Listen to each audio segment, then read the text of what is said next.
Hello students, हम लोग class 9th mathematics का फर्स्ट चैप्टर कर रहे हैं, नंबर सिस्टम। ओके, आज हम लोग देखेंगे irrational numbers. Okay, irrational numbers क्या होते हैं, स्टार्ट करें। आइए देखते हैं हम लोग। फिर स्टार्टिंग पे आता हूं जहां से हमने चैप्टर स्टार्ट किया था। ओके, जैसे मैंने यहां पर लिखा 10 डिवाइड बाय 2,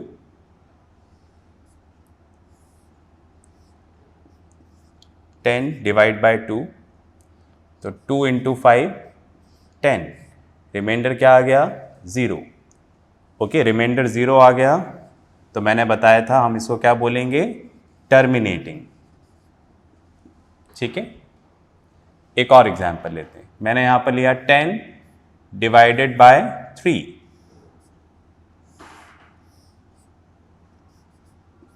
10 डिवाइड बाय 3, तो 3 इंटू 3 9, रिमाइंडर 1, 3 इंटू 3 9, रिमाइंडर 1। तो उसका तो आपको समझ में आ गया कि यहाँ पर ये डिवीजन ख़त्म नहीं होगा, तो हमने इसको क्या बोला था, non terminating and repeating. Repeating क्यों? क्योंकि यहाँ पर 3 3 3 3 ऐसा रिपीट होता जाएगा, इसलिए हमने इसको बोला non terminating repeating. Non terminating क्यों? क्योंकि ख़त्म नहीं होगा। रिपीटिंग क्यों? बिकॉज यहाँ पर एक पैटर्न रिपीट हो रहा है। थर्ड फिर हम लोगों ने देखा था square root of 2। Square root of 2 की वैल्यू आई थी 1.414 एंड सो ऑन, राइट। इसको हमने ऐसे डिवीजन से नहीं, स्क्वायर रूट के डिवीजन मेथड से निकाला था, तो इसकी वैल्यू आई थी 1.414, चलता ही जा रहा था। ओके, तो इसको हमने क्या बोला, non terminating and non repeating. ठीक है, नॉन टर्मिनेटिंग क्यों? क्योंकि यहां पर भी ये खत्म नहीं हो रहा है इसका डेसिमल रिप्रेजेंटेशन। नॉन रिपीटिंग क्यों? क्योंकि यहां पर कोई भी ब्लॉक रिपीट नहीं हो रहा है, ऐसे 3 3 3 23 23 23। ठीक है, इसलिए हमने क्या बोला, नॉन रिपीटिंग। ये सब हम पहले ही पढ़ चुके हैं। अब मैंने फिर बताया था कि ऐसे नंबर जिनका डेसिमल रिप्रेजेंटेशन टर्मिनेटिंग आता है या फिर नॉन टर्मिनेटिंग रिपीटिंग आता है, उसको हम लोग क्या बोलते हैं, रैशनल नंबर। और ये जो है जिसका decimal representation non terminating and non repeating आता है, इसको हम लोग क्या बोलते हैं, इरेशनल नंबर, राइट। बात में आ रही है? तो देखो, रैशनल नंबर वाला पार्ट हमने पूरा कर लिया, हमने बहुत सारी चीजें देखी, इसका ग्राफिकल रिप्रेजेंटेशन भी देखा। अब हमें क्या स्टार्ट करना है, इरेशनल नंबर। ठीक है, चलिए तो हम लोग इरेशनल नंबर पर कंसंट्रेट करेंगे। मैं बोर्ड रब करता हूं। अब आपको हल्का सा आइडिया लगा, अब इसको थोड़ा और प्रॉपर वे में पढ़ लेते हैं।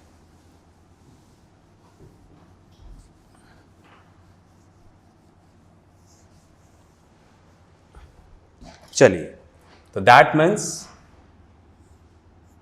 हमारा टॉपिक है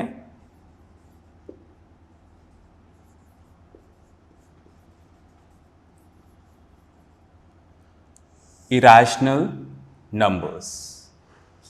अब इरेशनल नंबर्स क्या होते हैं, तो पहली बात तो आपको पता लग गई, irrational numbers are those numbers whose decimal representation is non terminating and non repeating. ठीक है, इरेशनल नंबर्स वो नंबर्स होते हैं जिनका डेसिमल रिप्रेजेंटेशन कैसा होता है, non terminating and non repeating. पहली बात, राइट। तो अगर आपसे कोई पूछता है कि इरेशनल नंबर क्या है, तो आप क्या बोलोगे, irrational numbers are those numbers whose decimal representation is non terminating and non repeating. Second, आप इस तरह से भी समझ सकते हैं, इरेशनल नंबर्स क्या होते हैं? इस तरह के नंबर होते हैं, देख रहे हैं आप? फाइन। इरेशनल नंबर्स इस तरह के नंबर होते हैं जो रूट में से बाहर नहीं आ सकते। आप ऐसे समझ लें, ठीक है, राइट? जैसे यहां पर दे रखा है √2, √3, तो क्या 2 रूट में से बाहर आ पाएगा? मतलब ये परफेक्ट स्क्वायर नहीं होना चाहिए, समझ गए मेरी बात? ओके, जैसे 2 रूट में से बाहर नहीं आ सकता, 3 रूट में से बाहर नहीं आ सकता, तो ये दोनों ही क्या है? यहां पर इरेशनल नंबर है। पर अगर मैं बोलता हूं √4, तो ये इरेशनल नंबर नहीं है। क्यों नहीं है? क्योंकि ये रूट हट जाएगा इसके ऊपर से। क्यों? क्योंकि यहां पर 4 क्या है? परफेक्ट स्क्वायर है। परफेक्ट स्क्वायर मतलब वो किसी का स्क्वायर है।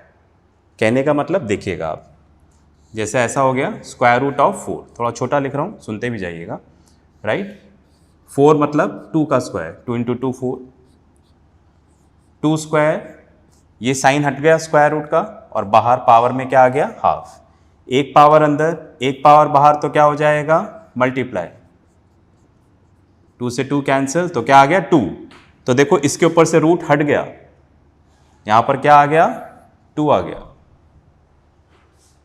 तो ऐसा नंबर क्या होता है? इरेशनल नंबर नहीं होता। ओके, तो इरेशनल नंबर क्या नंबर होते हैं? जो रूट में से बाहर नहीं आ सकते। मतलब ये जो अंदर नंबर है वो परफेक्ट स्क्वायर नहीं होना चाहिए, वो किसी का स्क्वायर नहीं होना चाहिए।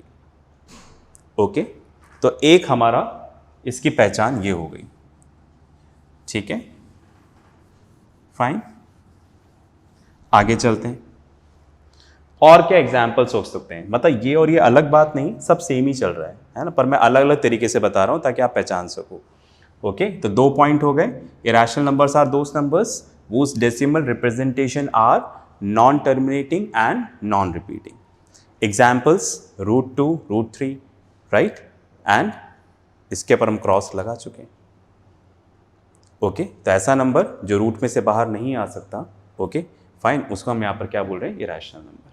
तीसरा, इस तरह के नंबर भी, जैसे मैंने यहाँ पर लिखा 0.2020002, राइट? आप देख रहे हैं इस नंबर को? इस नंबर को देखिएगा, अगर आप इसमें एक देखेंगे तो यहां पर हर 2 के बाद नंबर ऑफ जीरोस बढ़ जाते हैं। जैसे यहां पे 2 था तो 1 0, फिर इस 2 के बाद 2 0, इस 2 के बाद 3 0, इस 2 के बाद 4 0, बस में आ गई, ठीक है? तो दैट मीन्स यहां पर हर 2 के बाद नंबर ऑफ जीरोस बढ़ते जा रहे हैं। तो उसका मतलब ये हुआ कि ये डेसिमल रिप्रेजेंटेशन नॉन टर्मिनेटिंग है, मतलब टर्मिनेट नहीं होगा, खत्म नहीं होगा। दूसरा, क्या यहां पर कोई पैटर्न रिपीट हो रहा है? 3 3 3 3, 4 4 4 4, नहीं। आप देखो यहां पर 1 0 था, फिर 2 0 आ गए, फिर 3 आ गए, 4 आ गए, तो यहां पर रिपीटेशन नहीं है। इसलिए बोल सकते हैं कि ये जो मैंने आपके सामने एग्जाम्पल लिखा वो क्या है? Non terminating and non repeating, ठीक है?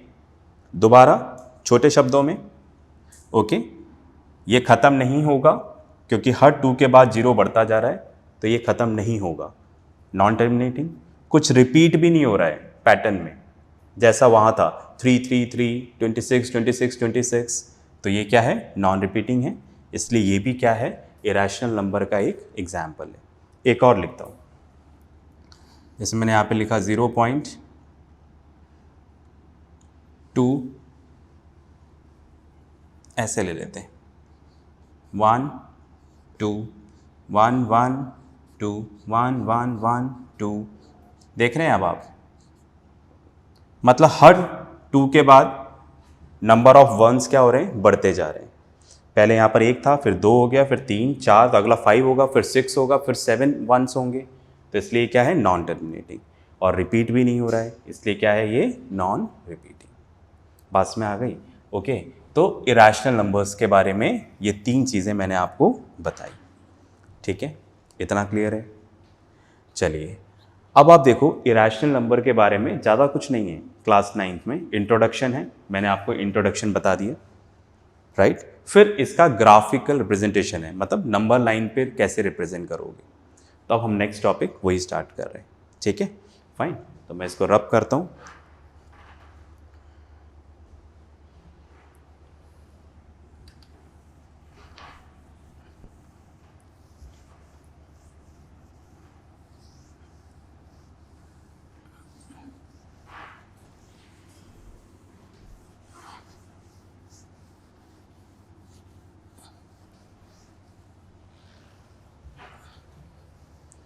चलिए अब हमसे बोला गया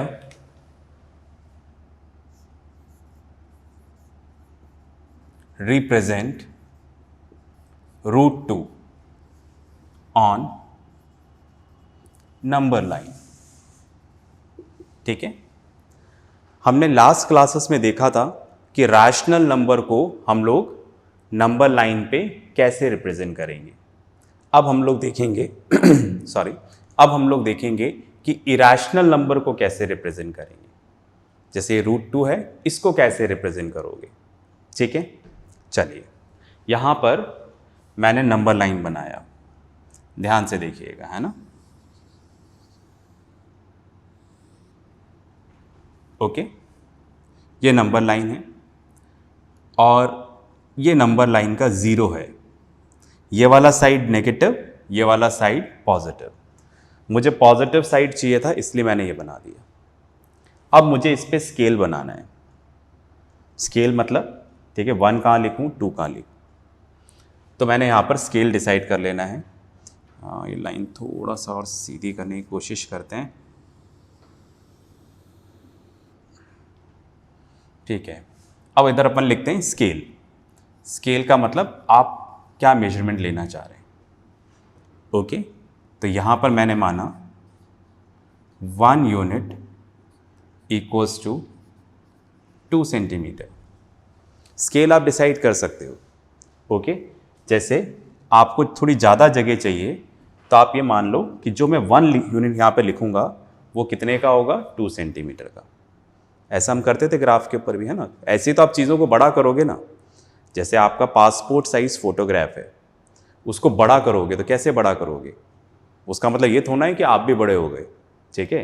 हम उसका स्केल एडजस्ट करके बड़ा कर देते हैं, ओके। तो आपको क्या करना है, अगर स्केल के अकॉर्डिंग करोगे तो जैसे 1 सेंटीमीटर इधर आ जाएगा, फिर 2, ये आपके स्केल के अकॉर्डिंग। बट ये बहुत छोटा होगा, हमें इधर ड्रॉ करने में बहुत दिक्कत होगी। तो हम यहाँ पर अपना एक स्केल बना लेते हैं। हमने यहाँ पर मान लिया 2 सेंटीमीटर इक्वल्स टू 1 यूनिट। अगर फिर भी छोटा लग रहा है तो आप 3 मान सकते हो, 4 मान सकते हो।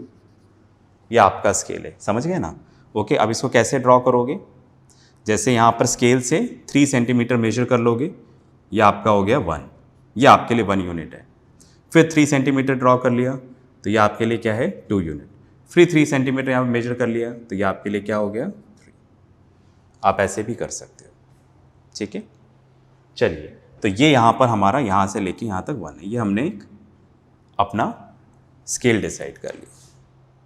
अब आप क्या करोगे, ध्यान से देखिएगा। अब हमें यहाँ पर क्या चाहिए, ज्योमेट्री बॉक्स चाहिए, कंपास चाहिए, पेंसिल चाहिए, वो सब कुछ चाहिए। पेंसिल अच्छे से शार्प रखना, क्योंकि अगर आपके आर्क प्रॉपर नहीं लगेंगे तो रिजल्ट भी प्रॉपर नहीं आएगा, ठीक है। तो बहुत अच्छे से यूज़ करना है इंस्ट्रूमेंट को। सबसे पहले आप कंपास को बैलेंस कर लेना, बेंच के ऊपर रख के, एक प्लेन सरफेस पे रख के, कि पेंसिल और कंपास का जो टिप है वो दोनों मैच कर रहा है नहीं कर रहा है, ठीक है, फाइन। कंपास को अच्छे से टाइट कर लें, ओके, वरना फिर बनता नहीं है बच्चों से, ओके। हम लोग क्लास में बनवाते हैं तो बच्चों का अलग अलग आता है सब, ओके। वो इसलिए होता है कि करेक्टली ड्रॉ नहीं होता, ओके। तो बहुत प्रिसाइसली ड्रॉ करना, ओके। चलिए जी, ये हमारा नंबर लाइन है 1 2 3। ये नेगेटिव है, हमने नहीं बनाया बिकॉज हमें √2 रिप्रेजेंट करना है, पॉजिटिव नंबर है। अब आप देखो, आप यहाँ पर पहला स्टेप, ओके, हमने ये 0 था, राइट, इसको हमने नाम दे दिया A, और इस पॉइंट को हमने नाम दे दिया B जो 1 है। और बी पर हमने क्या किया, एक परपेंडिकुलर ड्रॉ किया। यहां पर परपेंडिकुलर ड्रॉ करना आता है ना सबको, कैसे? कंपास का टिप यहां पे रखोगे, राइट, और पेंसिल से ऐसे ड्रॉ कर लोगे, ये 90 डिग्री। ठीक है, समझ में आ गई? कंपास का टिप यहां पर और पेंसिल से ऐसे ड्रॉ कर लोगे। फिर कंपास का साइज चेंज मत करना, रेडियस चेंज नहीं करना।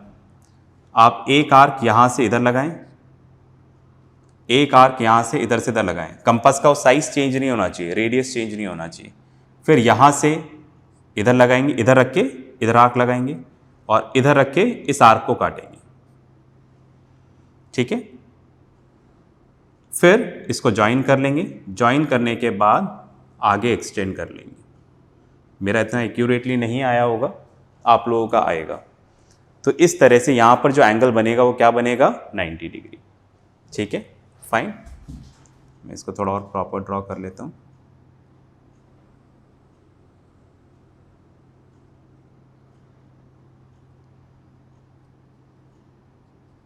ये 90 डिग्री। ठीक है, पहला स्टेप क्लियर हो गया। तो मैं यहां पे लिख देता हूं स्टेप 1, स्टेप 1। ठीक है, स्टेप 1 क्या हुआ, मैं शॉर्ट में लिख रहा हूं, आप चाहे तो इसको अच्छे से लिख लें। ठीक है, तो स्टेप 1 क्या है, हमें बी पॉइंट पे 90 डिग्री ड्रॉ करना है। Okay, fine. अब आप देखो यहां पर ये वाला पॉइंट दिख रहा है सबको? ओके, ये 0 है। ओके, यहां से यहां तक 1 यूनिट है। जितना ये है उतना ही हमें ये बनाना है। तो कैसे करोगे, कंपास इधर रखना, पेंसिल से मेजर कर लेना और इधर आर्क लगा देना। ठीक है, फाइन। या आपने यहां पर आर्क लगा दी, तो दैट मीन्स ये पॉइंट आ गया हमारे पास सी। तो ये भी 1 यूनिट, ये जितना है उतना ही ये होना चाहिए, मतलब ये भी 1 यूनिट है और ये भी कितना है, 1 यूनिट। समझ गए? फिर आप इसको ज्वाइन कर लो। 2 काम किए। ठीक है, राइट। स्टेप 2, स्टेप 2 में आपने क्या किया, आपने बनाया B C equals to 1 unit. Okay, B C equals to 1 unit, ये भी 1 यूनिट। मैं यूनिट लिख रहा हूं, मीटर सेंटीमीटर नहीं लिख रहा, क्योंकि मैंने अपना स्केल बना लिया है। ठीक है, अब आपने क्या किया, इसको ज्वाइन कर लिया ओ सी को। ठीक है, राइट। तो स्टेप 3 हमारा क्या हो गया, ज्वाइन ओ सी। हमने ओ सी को ज्वाइन कर लिया। ठीक है, चलिए अब आप देखो, कंपास यहां पे रखना, पेंसिल यहां पे रखना सी पे, और यहां से ड्रॉ करना। ठीक है, समझ गए ना आप? कंपास इधर और पेंसिल इधर और ऐसे ड्रॉ करना। ठीक है, राइट। और ये जिस पॉइंट पे नंबर लाइन को इंटरसेक्ट करेगी उस पॉइंट को आप नाम दे देना डी। ठीक है, स्टेप 4। ओके, स्टेप 4 क्या है, with O as a centre and O C as radius, right, draw an arc which cuts the number line at D. लिख नहीं रहा हूं, बोल रहा हूं। मैंने क्या बोला, with O as centre, O C as radius, draw an arc which cuts the number line at D. Right, ये डी पॉइंट पे कट कर रहा है। ठीक है, तो ये जो डी पॉइंट है आपका, राइट, ये डी पॉइंट किसको रिप्रेजेंट कर रहा है, √2। ओके, तो ये पॉइंट आपका किसको बता रहा है, √2 को। इतनी बात में आ गई। सबसे पहले तो हमने बनाया, बहुत सारे मन में सवाल होंगे कि भाई ये √2 कैसे हो गया, राइट, किस तरीके से हो गया। तो मैं आपको समझाता हूँ, समझाऊंगा, मैं आपको सारी बातें समझाऊंगा। अभी तो हमने सिर्फ एक कंस्ट्रक्शन देखा है। ठीक है, तो हमारा स्टेप 1 क्या था, सबसे पहले हमने ये स्केल तो सब बना ही लिया है। ओके, यहाँ पर बी पर हमने 90 डिग्री ड्रॉ किया, फाइन। सेकेंड स्टेप, हमने बी सी, जितना ओ बी था उतना ही हमने BC लिया, समझ गए ना आप, इक्वल्स टू OB। ठीक है, कन्फ्यूजन नहीं हो। OB और BC ये दोनों क्या है, 1 यूनिट, ये भी 1 ये भी 1, इसके बराबर होना चाहिए। जितना ये है उतना ये लिया, फिर हमने इसको ज्वाइन किया, यहाँ से कंपास पेंसिल रख के एक आर्क बना लिया। ठीक है, राइट। तो ये पॉइंट क्या हो गया यहाँ पर, √2। ये हमने किया। मतलब पूरा वीडियो देखने के बाद फिर कंस्ट्रक्शन मत करना। कंस्ट्रक्शन का सबसे अच्छा तरीका ये है, जैसे मैंने बताया, ये नंबर लाइन ड्रॉ करो, तो वीडियो पॉज करना, नंबर लाइन ड्रॉ करना। फिर मैंने बोला कि ये पॉइंट 0 है, ये 1 2 3 है, तो पॉज करो फिर लिखो। ठीक है, फिर मैंने ABC इस तरह से दिया, आप भी पॉज करो ABC लिखो। फिर मैंने बोला 90 डिग्री बनाया, फिर पॉज करो, आप भी 90 डिग्री बनाओ। ठीक है, तो मेरे साथ साथ चलना, पॉज करते जाना और मेरे साथ साथ कंस्ट्रक्ट करना। आप इसको पूरा देखोगे फिर बनाओगे तो कन्फ्यूजन हो सकते हैं। ठीक है, साथ साथ बनाओगे तो नहीं होगा।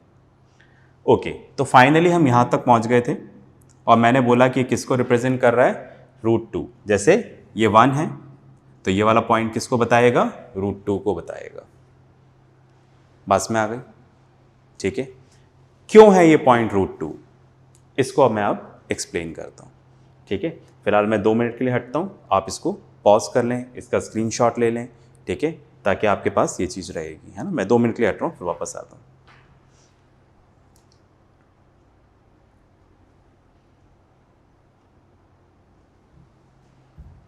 चलिए, डायग्राम तो बने रहने देते हैं।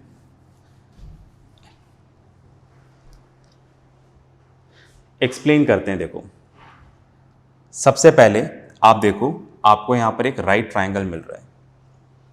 ठीक है, मैं यहां पे लिखता हूं, इन राइट ट्रायंगल OBC, कुछ इस तरीके से, OBC, सॉरी O नहीं हो तो 0 है, ABC। ठीक है, ये तो 0 है, मैंने इस पॉइंट को A नाम दे रखा है। ओके, ABC, ये लाइन डॉटेड है, यहाँ पर 90 डिग्री बनाया था, ये 1 यूनिट है, ये 1 यूनिट है। ओके, सॉरी है ना, मैंने उस जगह भी स्टेप में OB लिख दिया था, OB नहीं है वो AB है। ओके, चलिए, अब ये 1 यूनिट है, ये 1 यूनिट है, ऐसा ही है ना। मैंने ये वाला राइट ट्रायंगल बता दिया। राइट ट्रायंगल क्यों, क्योंकि यहां पर एंगल हमने क्या बनाया है, 90 डिग्री।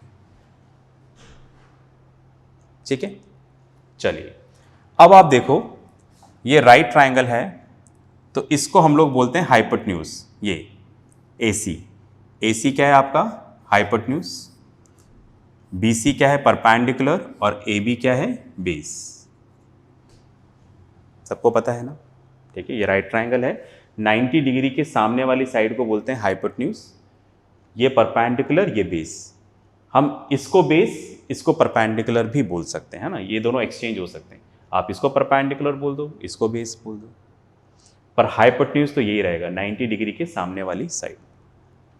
ओके, अब आपने पढ़ा पाइथागोरस थ्योरम। पाइथागोरस थ्योरम क्या होता है, hypotenuse square equals to perpendicular square plus base square. जो हाइपोटेन्यूज का स्क्वायर है वो परपेंडिकुलर और बेस के स्क्वायर के बराबर होगा। ठीक है, अच्छा, हाइपोटेन्यूज कितना है यहां पर, AC। परपेंडिकुलर कितना है, BC, और बेस कितना है, AB। ठीक है, हाइपोटेन्यूज हमें पता नहीं है, BC कितना है यहां पर, ये रहा 1 यूनिट, AB कितना है यहां पर, 1 यूनिट। ओके, थोड़ी जगह खत्म हो गई है, अब हम लोग यहां पर कर लेते हैं, इस जगह लिख रहा हूं मैं, है ना। अब आप देखिएगा यहां पर AC स्क्वायर इक्वल्स टू कितना आ जाएगा, 2, राइट। 1 का स्क्वायर 1, 1 का 1 स्क्वायर 1, 1 प्लस 1 2। अब हम लोग दोनों तरफ स्क्वायर रूट ले लेते हैं by taking square root on both the sides. इधर जो करना है दोनों तरफ करना है, तो दोनों तरफ स्क्वायर रूट ले लिया, तो ये इसके ऊपर स्क्वायर है तो रूट हट जाएगा। क्यों हट जाएगा कई बार बता चुका हूं, पर इसके ऊपर से रूट नहीं हटेगा। क्यों? क्योंकि इसके ऊपर स्क्वायर नहीं है, राइट। तो AC इक्वल्स टू कितना आ गया? √2। तो देखो ये AC है, राइट। तो मतलब ये चीज हमारे पास क्या आ गई? √2 बस में आ गई। इतना क्लियर हुआ? मतलब ये जो OC हमारे डायग्राम में, ये जो OC है ये क्या है यहाँ पर? √2 है ना। थोड़ा छोटा दिख रहा होगा क्योंकि सारी चीज़ें एक साथ लिखनी थी, तो मेरे वर्ड के साथ जो मैं बोल रहा हूँ उसके साथ आप कनेक्ट करिएगा। यहाँ पर जो OC है वो कितना है? √2। आई एम सॉरी, मैं बार बार इसको O बोल रहा हूँ, कन्फ्यूजन है। ये 0 है, छोटा कर देते हैं। AC, जो AC है वो क्या है यहाँ पर? √2।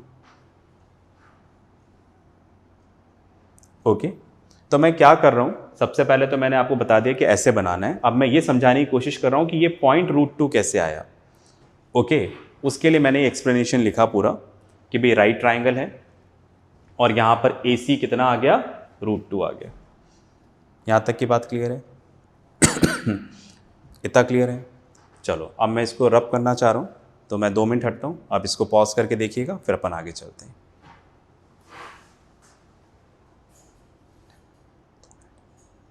चलिए, ओके, तो मैं इसको यहाँ पर इस एक्सप्लेनेशन को रब करता हूँ।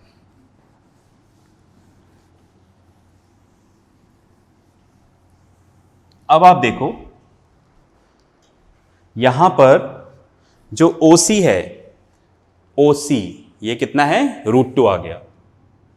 ओके, अगर ये √2 है तो D पॉइंट कैसे यहां पर √2 को रिप्रेजेंट कर रहा है, इसको समझें, है ना। स्टेप वाइज करें। सबसे पहले तो हमने निकाला ये OC √2 है, आई एम सॉरी AC √2 है, ठीक है।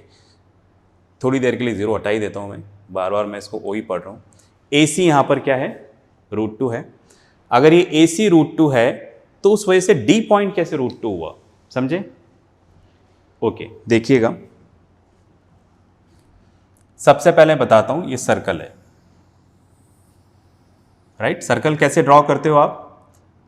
कंपास का टिप यहां पे रखते हो और एक रेडियस एज्यूम कर लेते हो, पेंसिल इधर रख के गोल घुमाकर सर्कल बना देते हो।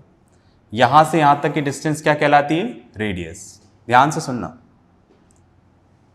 तो सेंटर से लेके सरकमफ्रेंस पे कोई सा भी पॉइंट लेते हो, हमेशा हर जगह से वो डिस्टेंस क्या रहेगा? सेम, ऐसा आप जानते हो, राइट। ये सब रेडियस हैं। मतलब अगर ये 2 सेंटीमीटर है तो ये भी 2 होगा, ये भी 2, ये भी 2, ये भी 2, और जितने भी ड्रॉ करोगे सेंटर से सरकमफ्रेंस तक सब क्या होगा? 2। ये बात समझ में आ गई? सबको क्लियर है? अच्छा, तो ये सर्कल है, सर्कल के अंदर जितनी भी रेडियस ड्रॉ करोगे वो सब क्या है? इक्वल। अब आप देखो, आपने यहां पर क्या किया था? आपने A को सेंटर लिया, पेंसिल यहां पर रखी थी ऐसे, और फिर आपने ये आर्क लगाया था। ओके, ऐसे किया था ना आपने, फाइन। आपने पेंसिल यहां पे कंपास का टिप रखा, यहां पे पेंसिल रखी और ये आर्क बनाया। अगर इस आर्क को पूरा यूं घुमा देते तो सर्कल बन जाता ना। जैसे आप देखें,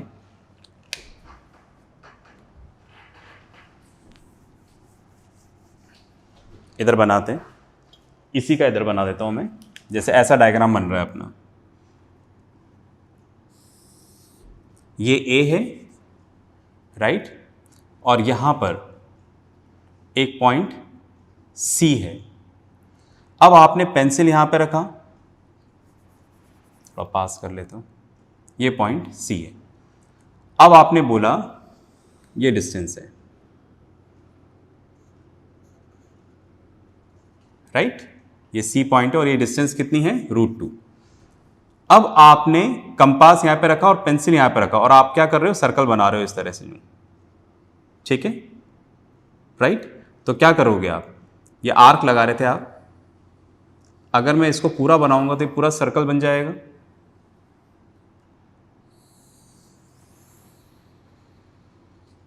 ऐसे आपने ये तो किया, कंपास का टिप यहां पे रखा और पेंसिल यहां पे रख के बस यहीं तक बनाया, यहां तक जो बनाया। अगर आप पूरा बना देते तो सर्कल बन जाता, पर आपने पूरा सर्कल नहीं बनाया, यहां पर पूरा सर्कल नहीं बनाकर बस यहीं पे आपने छोड़ दिया, आर्क लगाया। आर्क का मतलब क्या होता है? सरकमफ्रेंस का एक पार्ट, मतलब सर्कल का पूरा सरकमफ्रेंस नहीं बनाकर एक छोटा सा हिस्सा बना देते तो उसको आर्क बोलते हैं।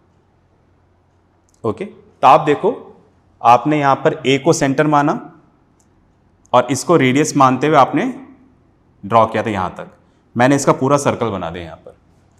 अब आप ध्यान से देखो, ये √2 है, तो यहां से लेके यहां तक ये भी क्या होगा? ये पॉइंट डी है। अगर ये √2 है तो ये भी क्या होगा? √2। क्यों? ये भी रेडियस है और ये भी यहां पर क्या है? रेडियस है, राइट। और कहीं भी ड्रॉ करोगे सब यहां पर कितने आएंगे? √2। सर्कल मेरा प्रॉपर नहीं बना है, सर्कल पे ध्यान नहीं दें, कॉन्सेप्ट पे ध्यान दें, ठीक है। तो जितने भी रेडियस ड्रॉ करोगे सब क्या बनेंगे? √2। समझ रहे हो ना मेरी बात? क्यों? क्योंकि सर्कल के अंदर रेडियस क्या होता है? इक्वल होता है। आप समझ रहे हैं मेरी बात? ओके, तो आपको मैं ये समझाना चाह रहा हूं कि अगर यहां पर ये √2 होगा तो ये भी क्या होगा? √2। ओके, अब आप देखो, हमने यहां पर पूरा सर्कल नहीं बनाया है, हमने सिर्फ यहां तक बनाया, सरकमफ्रेंस का एक पार्ट बनाया बस, राइट।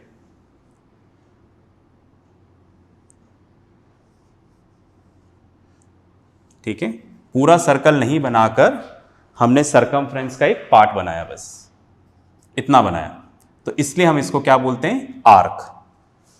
ठीक है, तो हमने यहां से एक आर्क लगाया, तो अगर ये √2 है तो यहां से लेके यहां तक ये भी क्या होगा? √2। समझ गए मेरी बात? ये 0 था, ये ए पॉइंट है, तो यहां से लेके यहां तक ये क्या होगा? √2। अगर ये यहां से लेके यहां तक √2 है तो ये वाला पॉइंट क्या हो जाएगा? √2। जैसे आप देखो, यहां से लेके यहां तक ये कितना है? 2 यूनिट्स है, तो ये वाला पॉइंट क्या हो गया? 2। यहां से लेके यहां तक कितना है? ये 3 यूनिट्स है, तो ये वाला पॉइंट क्या हो गया? 3। यहां से लेके यहां तक कितना है? ये √2, अभी हमने निकाला, बोला देखो √2 है ये, तो ये वाला पॉइंट क्या हो गया? √2। ओके, तो इसलिए हमने क्या माना? इस पॉइंट को √2 माना। ओके भाई, इसको सिंपल ड्रॉ करना तो आसान था, क्या करना था? 3 स्टेप में तो ड्रॉ कर लिया हमने। सबसे इंपॉर्टेंट ये था कि भाई ये पॉइंट √2 आया कैसे, ठीक है, वो मैंने आपको यहाँ पे समझाने की कोशिश करी।